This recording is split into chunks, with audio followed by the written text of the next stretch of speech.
युधिष्ठिर हस्तिनापुर के सम्राट होने के लिए सबसे अधिक योग्य है।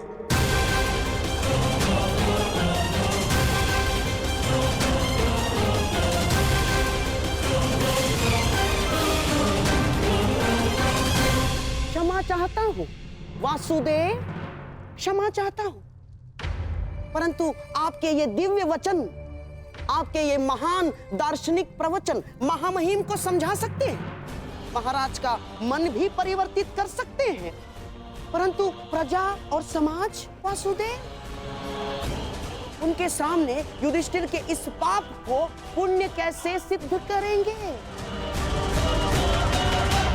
यदि युधिष्ठिर को सम्राट बना दिया गया तो कल को यही उदाहरण देगा, एक ही स्त्री के साथ कई पुरुष विवाह करेंगे वासुदेव। अनाचार, घोर घोर अत्याचार नहीं होगा वासुदेव। हाँ मामा श्री, आपने उचित कहा है। हम ऐसे व्यक्ति को ना युवराज स्वीकार कर सकते हैं और ना ही सम्राट। युवराज पद चाहिए तो युद्ध करके ही लेना होगा, अन्यथा नहीं। अद्भुत, आप तो शीघ्र ही अंतिम निर्णय पर पहुंच गए युवराज दुर्योधन।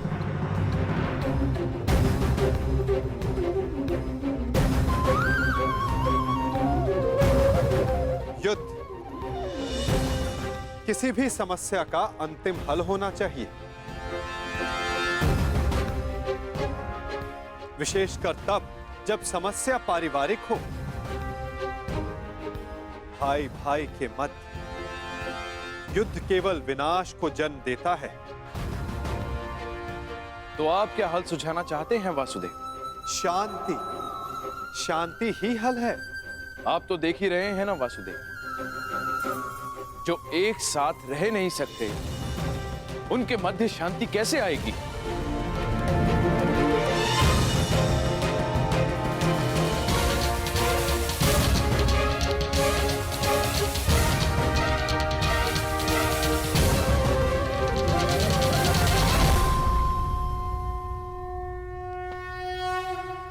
विभाजन से, विभाजन से, विभाजन से, विभाजन से।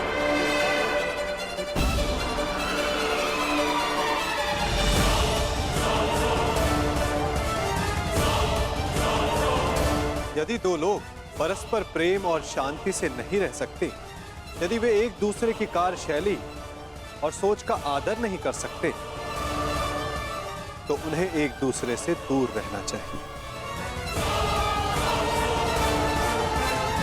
इसीलिए मेरा सुझाव है कि हस्तिनापुर का विभाजन कर दिया जाए।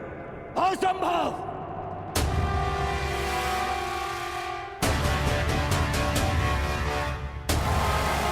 कोई विभाजन नहीं होगा। हस्तिनापुर के सम्राट मेरे पिता हैं, उनके पश्चात सब कुछ मेरा है,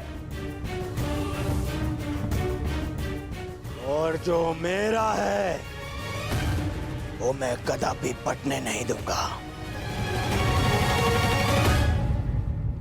हस्तिनापुर के लिए तुम्हारा ममत्व प्रशंसनीय है कुमार, परंतु सारे निर्णय ममत्व और क्रोध जैसी भावनाओं पर नहीं लिए जा सकते। ये भावना का नहीं, आत्मसम्मान का प्रश्न है वासुदेव।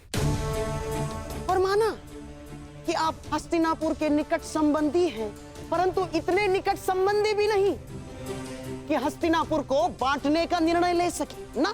मैं तो केवल सुझाव दे रहा हूं गांधार नरेश। अंतिम निर्णय तो गंगा पुत्र और महाराज धृतराष्ट्र को लेना है। क्षमा करें वासुदेव, मैं ये सुझाव अस्वीकार करता हूं।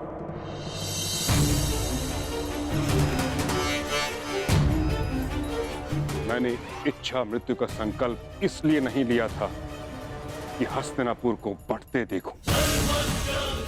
महाराज धृतराष्ट्र और महाराज पांडु के सभी पुत्र कुरुकुल की संतान हैं। गुरुकुल हस्तिनापुर यदि वृक्ष है तो ये उसकी शाखाएं हैं। हस्तिनापुर का अंग भंग होते हुए मैं नहीं देख सकता। तो फिर दूसरा सुझाव वही है जो आपको स्वीकार नहीं गंगापुत्र, जो कर्ण ने दिया है कि अर्जुन युधिष्ठिर की ओर से युद्ध करे और कर्ण दुर्योधन का प्रतिनिधित्व करे। जो विजयी हुआ सम्राट पद उसका, हस्तिनापुर उसका, राज्य उसका।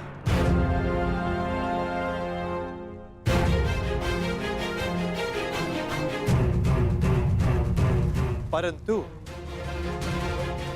वृक्ष की एक शाखा तो फिर भी कटेगी ही। परंतु मैं ताचरी ने ठीक कहा, हस्तिनापुर का विभाजन स्वीकारा नहीं जा सकता।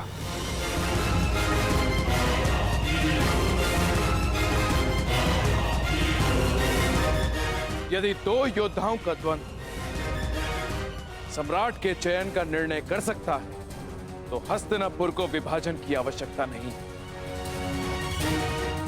तो कल प्रातः अर्जुन युधिष्ठिर की ओर से और कर्ण दुर्योधन की ओर से युद्ध करेगा।